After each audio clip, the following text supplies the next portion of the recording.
श्री क्षेत्र भीमाशंकर विकास आराखड्याला मुख्यमंत्री फडणवीसांची मान्यता. 288 कोटींच्या कामांना मंजुरी.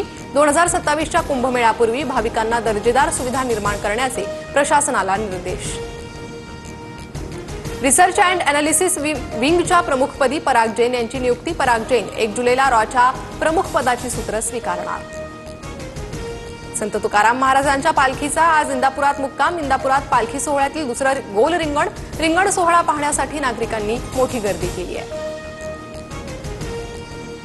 छत्रपती संभाजीनगरात सलग दुसऱ्या दिवशी अतिक्रमण हटाव मोहीम. जालना रोड, जळगाव रोडसह बीड बायपास, पैठण रोड, पडेगावात कारवाई होणार.